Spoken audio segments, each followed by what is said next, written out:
Underway in California. Paul Curry is accused of poisoning his wife back in 1994, 20 years ago. This is pure greed, and unfortunately it's the kind of greed that allowed somebody to kill the person he was supposed to protect. I'm in trouble. I'm under arrest. I'm in jail. Tell me what's going on. I don't understand. I'm in big trouble. They want to take me back to California. What do you want me to do? Just be strong. I'm so ashamed about what the position I put you in. A stylish, successful woman kept getting mysteriously sick, and the only person by her side was the man who claimed to love her.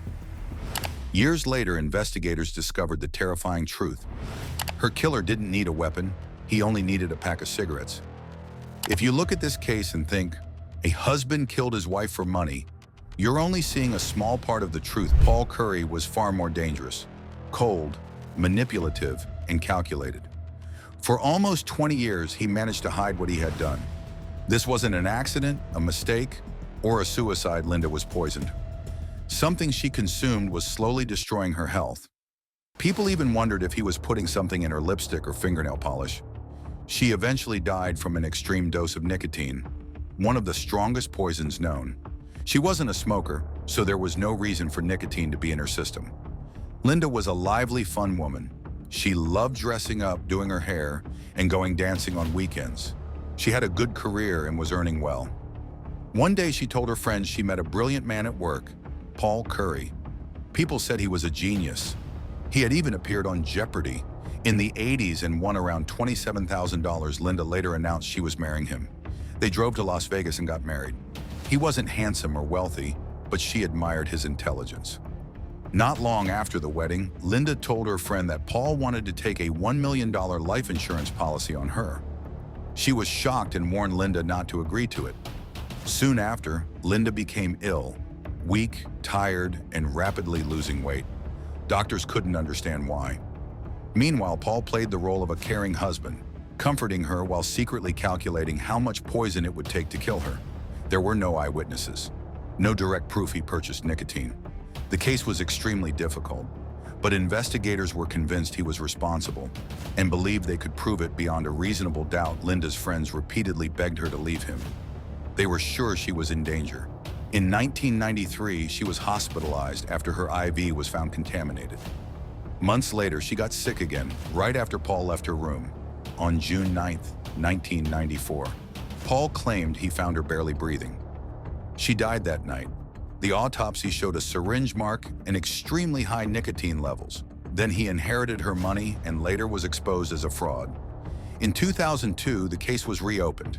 Detectives learned the nicotine had to be injected, and Linda would have died within 20 to 30 minutes. When Paul was with her, investigators believed he drugged her, then injected her using nicotine from cigarettes. Paul was eventually found living a new life in Kansas with a new wife and child. Prosecutors built a stronger case and moved in. At first, he acted confident, believing he could outsmart the local officers. But Shaw slowly turned the conversation into a focused interrogation. The night Linda died, it was just you and her, right? Yes. No break-in? No robbery? No. With that, Curry locked himself into his old story. Are you arresting me? Not yet. Curry kept talking. A huge mistake.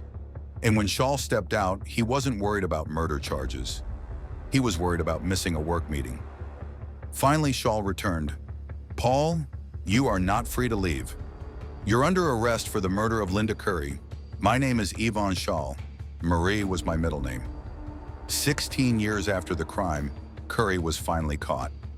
There were no prescriptions for it, but the timing was clear. Linda died within 30 minutes of receiving a lethal dose of nicotine. Only one person had access to her in those crucial hours. Only the defendant could have administered it, B.I. told the jury. He had every motive. She had to die so he could cash the check.